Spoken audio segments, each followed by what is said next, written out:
Bismillahirrahmanirrahim. Alhamdulillahi rabbil alamin. Wa bihi nasta'in ala umurid dunya waddin. Wassalatu wassalamu ala asyrafil anbiya wal mursalin sayyidina wa habibina wa syafi'ina Muhammadin al-amin wa ala alihi wa sahbihi wat tabi'in wa man tabi'ahum bi ihsan ila yaumiddin, amma ba'd. Yang sama-sama kita muliakan dan kita cintai Al-Habib Hasan Assegaf serta para asatidz, guru-guru agama, hadirin hadirat jamaah Majelis Ta'lim Riyadhul Muhibbin yang dirahmati Allah Subhanahu wa taala. Kita masih membicarakan bab yang ke-65 daripada kitab Riyadhus Shalihin, yaitu bab tentang mengingat kematian, wa qisaril amal, dan memperpendek angan-angan. Masuk kepada ayat yang kedua daripada bab ini, Allah Subhanahu wa taala berfirman, "Wa ma tadri nafsum madza taksibu ghada, wa ma tadri nafsum bi ayyi ardin tamut." Dan tidaklah mengetahui satu jiwa apa yang dia perbuat besok hari. Walaupun kita berencana, seakan-akan tahu tapi kita kadang-kadang memastikan bahwa apa yang kita rencanakan itu akan bisa kita lakukan. Dan kita kadang tahu apakah sukses sesuai harapan apa yang kita rencanakan itu. Karena semuaan tergantung takdir Allah Subhanahu wa taala. Wa ma tadri nafsun bi ayyi ardin tamut, dan tidaklah mengetahui satu jiwa dengan bi ayyi ardin, di apa jua bumi, di apa jua tanah, di apa jua tempat, tamut, dia akan meninggal dunia. Kita kada tahu di bumi mana, di negeri mana, di benua mana kita akan meninggal, kita kada tahu. Itu pun termasuk rahasia Allah Subhanahu wa taala. Walaupun kita bepasan misalnya bepatak di anu aja misalnya, tapi kita kada tahu mati kita haratan di mana? Haratan di benua kah? Haratan di Banjar kah? Haratan di Jawa kah? Kita kada tahu di mana kita cagaran mati. Tapi kalau masalah dipatak itu tergantung ahli waris saja lagi. Hakun kadanya melaksanakan pesan kita. Dan wasiat masalah kita bepatak di mana itu termasuk wasiat nang kada wajib dilaksanakan oleh ahli waris. Apalagi wasiatnya cagaran mengalihi. Aku bila mati patak di Makkah sana. Aku bila mati patak di Madinah sana. Para nabi pulang. Itu mengalihi ahli warisnya. Dan yang perlu diketahui juga, kalau seandainya mati kita di batas kasar, misalnya kita kan diparingin nih. Lalu kita haratan di Banjar, kita meninggal dunia, itu batas kasar dah. Itu jangan dibawa bulik dahulu kecuali sudah bersih. Jadi harus dimandi di situ aja dahulu. Harus dimandi di Banjar juga, disembahyangakan barang, artinya orang sedikit. Nang penting kefarduan daripada si jenazah itu selesai. Kalau terjadi napa-napa di tengah jalan, jadi harus diselesaikan dahulu. Jangan mayat itu dalam keadaan kotor dibawa. Itu berdosa. Walaupun keluarga nang mengarasi nang minta misalnya, kita nang ada di situ, kewajiban kita sesama muslim itu menggawi. Jadi harus dibirisakan. Baru orang berdua bertiga menyembah mamandi, menyembahkan hanyar atar keparingin. Karena diparingin kan hendak kipayah bahasa kah. Tapi non jelas jenazah itu sudah biris sebenarnya di sana. Seandainya datang keparingin tinggal mamatak, seandainya tuh. Ada ini banyak orang nang kada tahu itu keluarga mati di Banjar dibawa bulik dalam keadaan kada dinapa-napai. Kalau napa-napa di tengah jalan, kalau gugur ke jurang kah motornya. Jadi jenazah nang anun itu nang seharusnya kawat dibirisakan timbul belum biris napa-napa. Hadirin hadirat yang dirahmati Allah. Jadi kematian itu memang rahasia Tuhan. Kada ada nang tahunya kecuali orang-orang yang diberitahu oleh Allah seperti para nabi. Bahkan kalau Rasulullah itu kaum atur lagi. Rasulullah itu Azrail itu datang hendak mencabut. Bila Nabi kada izinakan, kada jadi Israel itu mencabut. Artinya tergantung izin Nabi aja. Nang meninggal tuh Azrail tuh tasarah, nang cagaran anak meninggal tuh Rasulullah aja. Azrail itu perlu ada mahadang izin Rasulullah. Karena Allah menyuruh aja Tuhan artinya ambili roh kekasihku bilainya maijinakan, bilainya kada maijinakan ada usah Israel. Nah itu makna hadisnya tuh. Namun yang lain kada beijinan juhud Israel magin kada maijinakan hanggusnya ya meninggal nang sakit nih tuh. Kada hendak mati. Si orang ini kada hendak mati. Dihanggus Azrail sen sakitan itu. Amun orang-orang nang diberitahu Allah kan kalau para nabi tahu, bahkan kalau Rasulullah tadi izin sidin lagi. Para wali-wali tahu juga. Nang kayak Guru Saman Bujang waktu artinya pas sore Senin itu guru sekumpul sambil mengitipi kuku guru saman.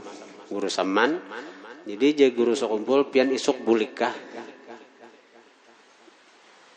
Je guru saman mulia. Kan tahu sidin isuk cagaran bulik.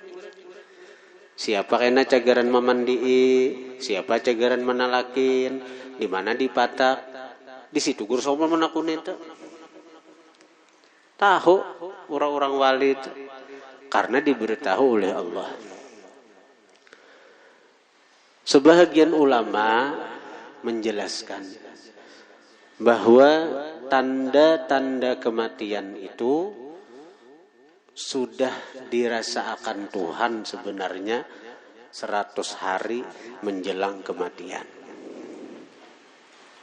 Jadi 100 hari menjelang kita hendak mati itu sebenarnya Tuhan sudah mengirim tanda. Nang merasa, ia merasa, lalu inya menyadari ini tanda umurku tinggal 100 hari lagi. Lalu inya bersiap-siap. Mun kada merasa, ia kada merasa seperti biasa makin berhimat lagi inya. Nang maksiat tetap maksiat, nang katujuh menggawi dosa tetap menggawi dosa. Akhirnya datanglah ajal dalam keadaan bergelimang dosa, kada sempat taubat minta ampun kepada Allah. Ujar sebahagian ulama dikatakan ini riwayat dari Imamul Ghazali radhiyallahu anhu ardah. 100 hari menjelang kematian itu Allah mengirim tanda berupa rasa menggigil dari kepala sampai ujung jari-jari. Jadi mulai sini kepala rasa menggigil awak sampai ujung jari-jari. Mun kita kada menyadari itu, ini marap dingin aja kok dia. Marap dingin aja nih.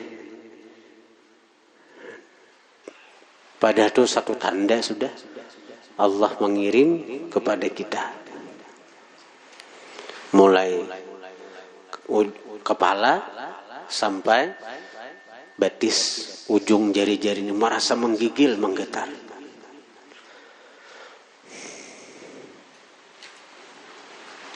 Tapi itu tanda kada belawasan kada. Nya datang itu imba asar. Datang tanda itu imba asar. Kada beisukan kada siang kada, imba asar datangnya itu. Imba asar. Jadi bila imba asar timbul asam menggigil, waspada kita. Imba asar. Karena hilang nih tuh. Orang nang disayangi Allah, imannya kuat, dia sudah mulai bersiap-siap.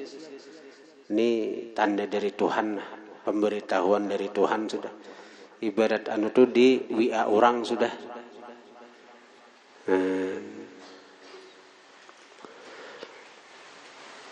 Tanda itu baru muncul karena pulang 40 hari.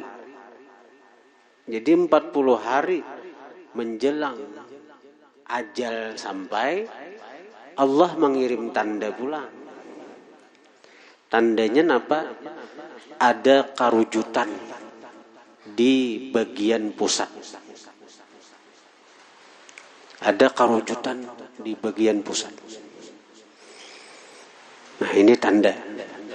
Ini karujutan ini datangnya pun imba asar juga. Di waktu asar. Di waktu asar. Karujut di bagian pusat itu tanda ngaran kita sudah gugur dan sudah disambut oleh Azrail. Tertulis si Anu bin si Anu 40 hari lagi cagaran wafat. Nah semenjak itu Azrail mengawasi kita tuh. Azrail mengawasi kita.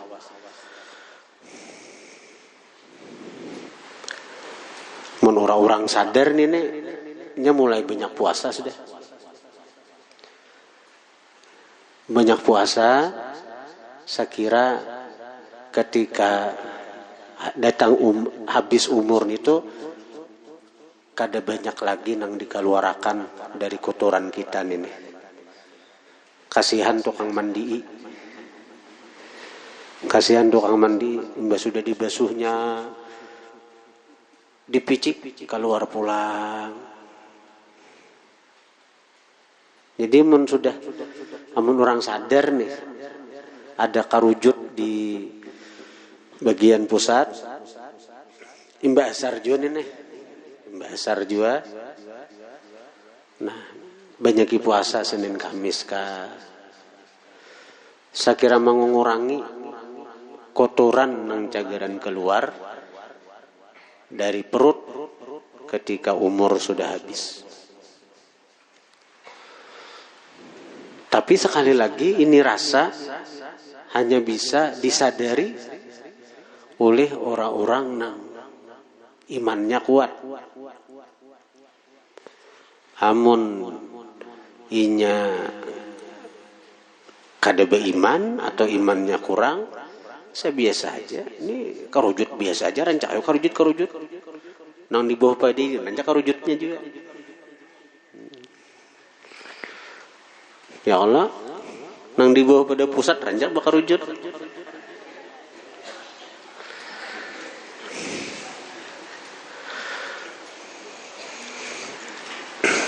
Nah ini 40 hari. tanda tuh hilang dena, kada anu lagi, kada timbul lagi, sekali itu aja. Kalau hari-hari datang karujut, kada.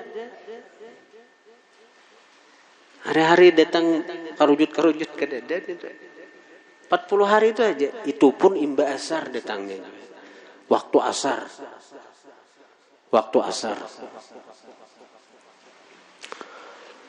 Kemudian 7 hari menjelang habis umur, nah mulai perubahan sikap. Ini nampak terutama bagi orang-orang sakit. Nang kada basalira makan, timbul basalira makan. Aku hendak ini, hendak itu. Orang bahari mengatakan membuang parangai.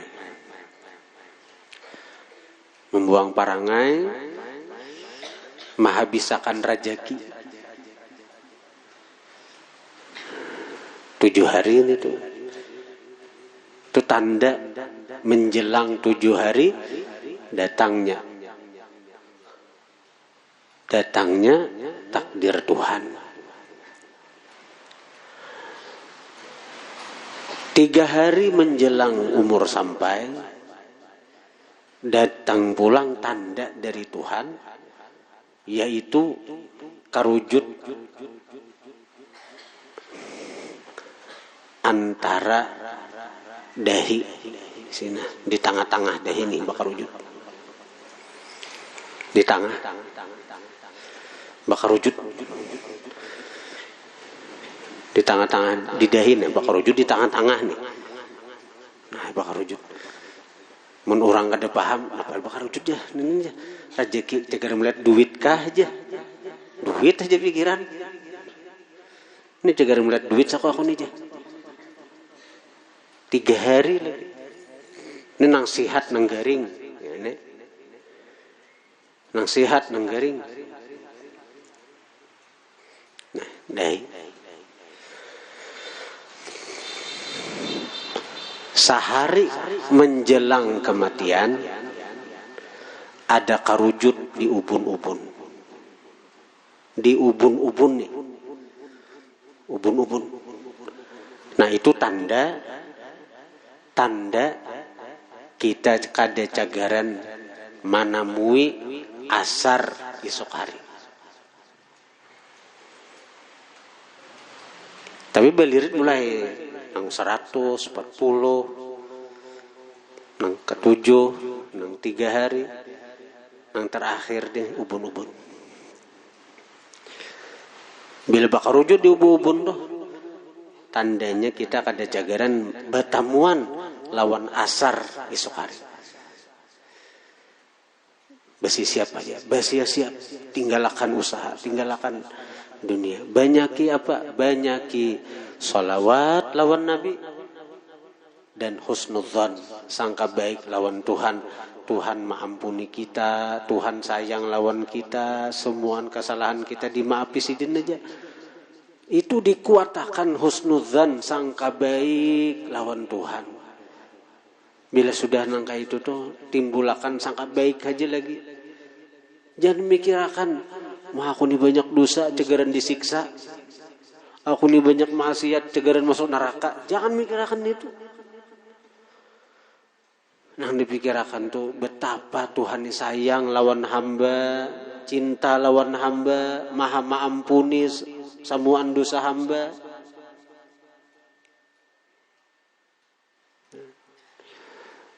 Hadirin hadirat yang dirahmati Allah Subhanahu wa taala. Nah, ketika roh keluar itu sakitnya itu kada kawa dibayangakan. Dalam kitab Mukasyafatul Qulub dikatakan Rasulullah menyebutkan sakitnya kematian itu lebih dari 300 bacukan pedang. Lebih dari 300 bacukan pedang. Kita berjalan misalnya, tasipak batu, kulimbit aja nang takuyak, nang terkelupas, padihnya kada terkira. Ini roh nang sudah menyatu lawan jasad, ditarik oleh Israel. Kayak apa hendak ada sakit? Jadi kematian itu sakit pada dasarnya. Dan memang sakit. Kenapa aja mati artinya banyak orang mati tanang? Bukan tanang itu, karena kasasakitan kada kau bakuciak laginya. Kada kau bersuara laginya kasasakitan itu. Kecuali orang-orang yang ditulungi Tuhan. Sehingga dia ketika menghadapi kematian, waktu roh dicabut dari badan, nya Allah palingkan pikiran itu. Nya sakit itu di pikiran. Tapi bila pikiran itu kada lagi kesakit, tapi kanyaman, maka kematian itu kada terasa sakit lagi baginya. Nang kaya contoh bini-bini di zaman Nabi Yusuf. Falamma ra'aynahu akbarnahu wa qatta'na aydiyahun wa qulna hasya lillahi ma hadza bashara in hadza illa malakun karim. Maka manakala melihat bini-bini itu lawan Nabi Yusuf, bini-bini yang ada di negeri Mesir itu diundang oleh Zulaikha ke dalam istana. Setiap satu perempuan itu dapat lading lawan buah. Haratan mengupas buah, disuruh Zulaikha, Nabi Yusuf berjalan di hadapan samuaan bini-bini kota Mesir itu. Samuaan bini-bini itu melihat keindahan, keelokan, kebungasan Nabi Yusuf, terpesona, akbarna, membesarkan mereka akan Yusuf. Artinya apa? Mereka terpesona, terbuai dengan kebungasan, keindahan daripada Nabi Yusuf. Wa qatta'na aydiyahun, dan tanpa mereka sadari, mereka memotong tangan mereka. Kada lagi mahiris buah tu kada lagi nang dihiris tangan, nang dipotong tangan. Tapi karena pikiran itu terarah kepada bungasnya Nabi Yusuf, kada merasa padih, kada merasa sakit waktu bini-bini itu memotong tangan mereka. Bahasa wayah ini terhipnotis. Orang nang terhipnotis itu napa nang disuruhnya kada sadar lagi. Kada sadar.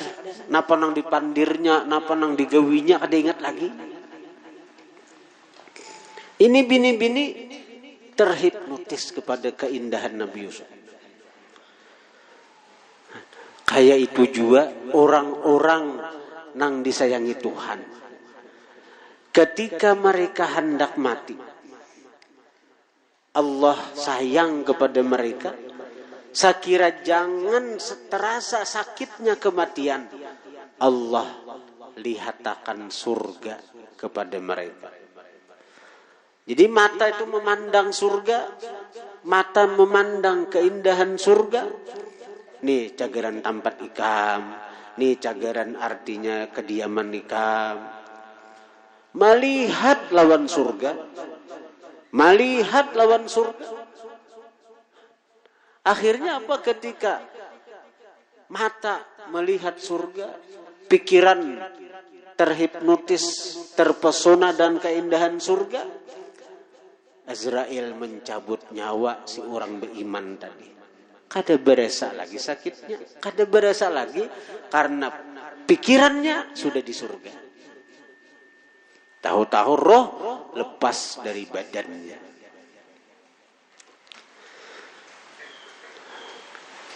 Dan Rasulullah sallallahu alaihi wasallam, beliau karena begitu sayang dengan umat, sampai-sampai beliau memberikan amalan kepada umat, dan amalan ini agar selalu dibaca oleh umat 1 kali sehari, 1 kali setiap hari, dalam 24 jam baca sekali amalan ini. Ya Nabi, lam yamut hatta yara maq'adahu minal jannah. Kada akan mati sebelum melihat tempatnya di surga. Sekali dibaca aja Nabi. Kadada Nabi, amalan itu bila datang dari Nabi, kadada nang banyaknya. Karena itu rahmatan lil alamin, sayang bagi alam semesta, apalagi umat sidin kayak kita manusia nih. Dari kalangan manusia, kita dari kalangan manusia umat sidin nih. Tahu kita nih orang pengulir. Diberi amalan oleh sidin sekali sehari, dan fadilatnya melihat surga sebelum mati. Sekali sehari. Kadang 10 kali, apalagi 1000, kadang sekali sehari.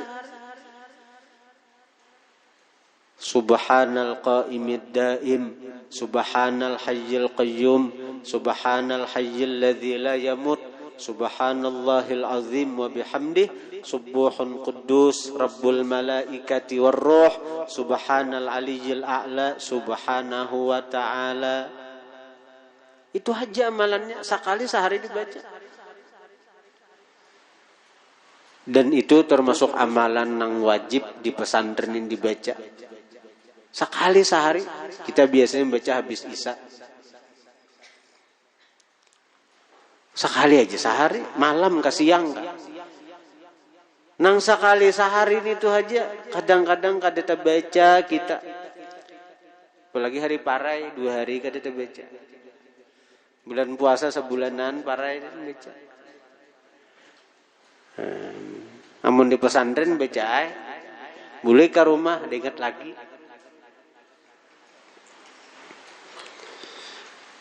Nang kada isi amalannya, minta tulisakan enggak. Cari catatannya. Ini amalan dari Rasulullah, ini bukan dari guru si anu, bukan dari wali si anu, kada Rasulullah memberi sagan kita umat. Sekira mati nyaman, kada berasa sakit. Dan nang dilihat itu bukan surga sagan orang, surga sagan saurang juga. Lam yamut hatta yara maq'adahu minal jannah. Kada mati sebelum dia melihat tempatnya di surgaan, tempat saurang, kada tempat orang kada.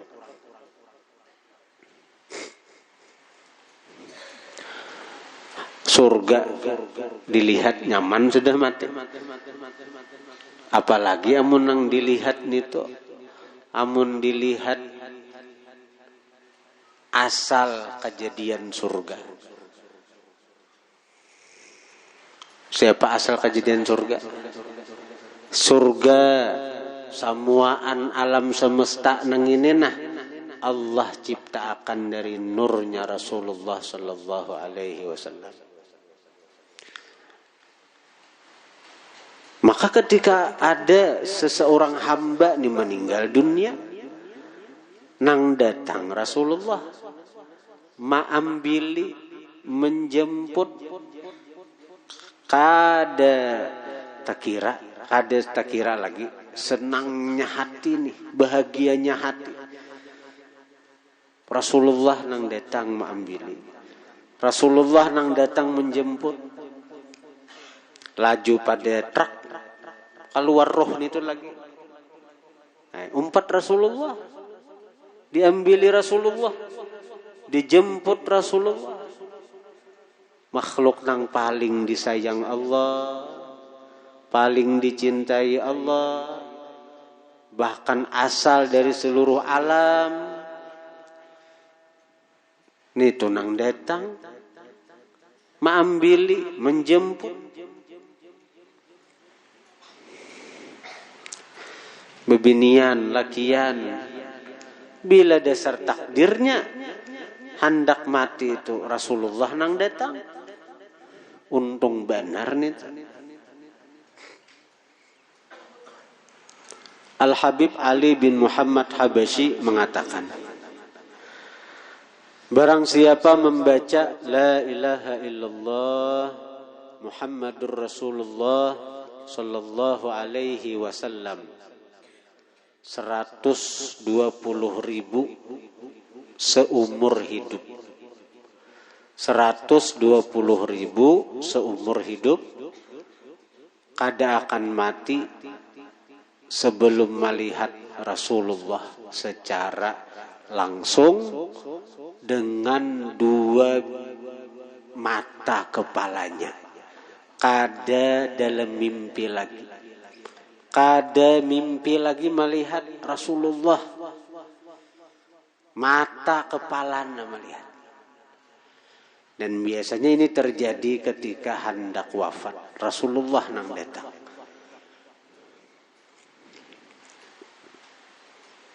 Orang nang kain ini mati dalam keadaan bahagia, gembira, bahkan senyum. Kurihing mati.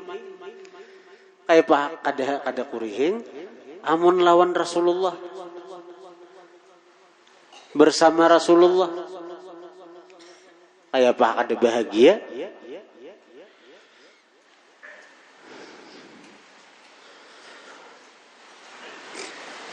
Jangankan melihat Rasulullah lah.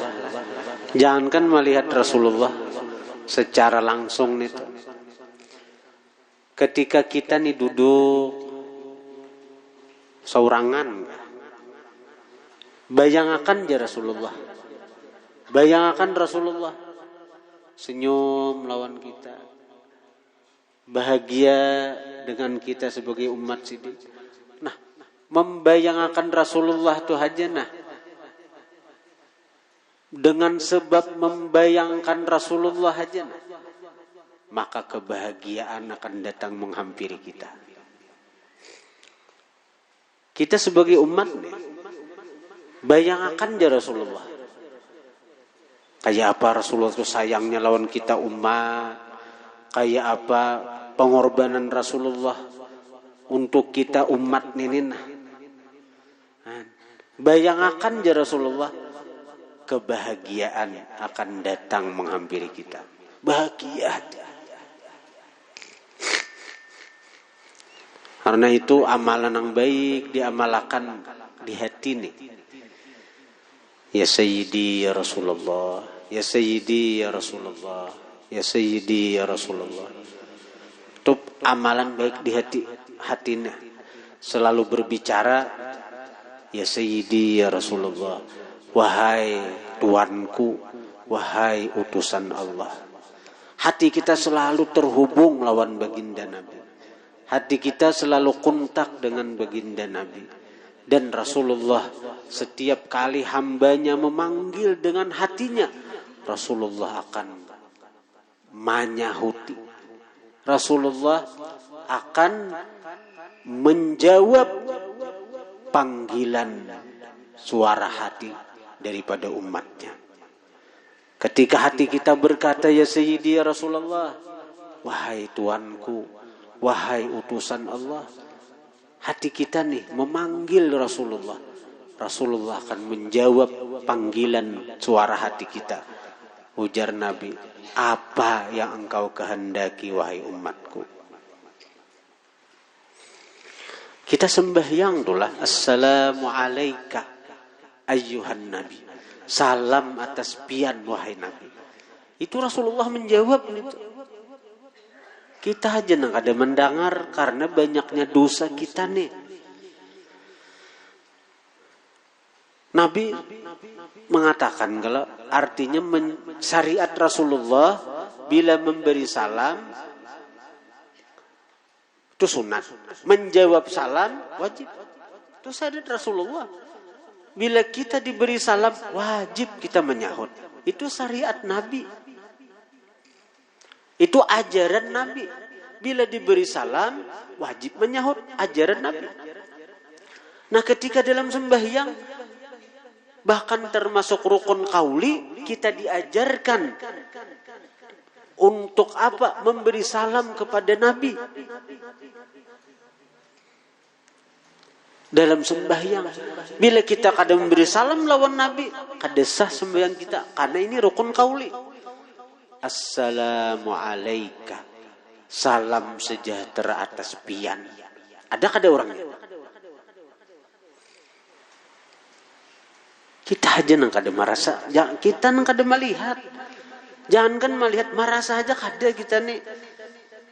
Mun para wali-wali seperti Imam Ali Khalaqasam, sebagaimana artinya Imam Abul Abbas Al-Mursi, mereka itu setiap kali mengucap assalamu alaika, mereka melihat Nabi dan mereka mendengar jawaban daripada baginda Nabi.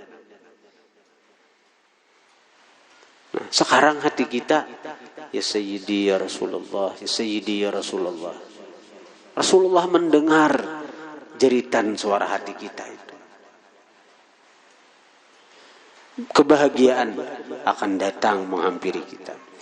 Dan puncak kebahagiaan itu adalah ketika kita hendak wafat, Rasulullah datang menjemput kita. Banyaki salawat lawan baginda Nabi. Banyaki salawat lawan baginda Nabi. Orang nang ma'amalakan salawat, kadada nang matinya suul khatimah. Orang nang amalannya salawat, kadada nang matinya dicabut iman. Salawat nang apa? Sallallahu ala Muhammad, sallallahu ala Muhammad, sallallahu ala Muhammad. Jadi kematian itu bukan sesuatu yang mesti kita hindari, dan memang kita kada kau menghindari. Kematian itu pasti datang lawan kita, tinggal kita menyiapkan diri agar ketika kematian itu datang kita sudah siap dan kita berharap kita meninggal dalam keadaan iman dan Islam.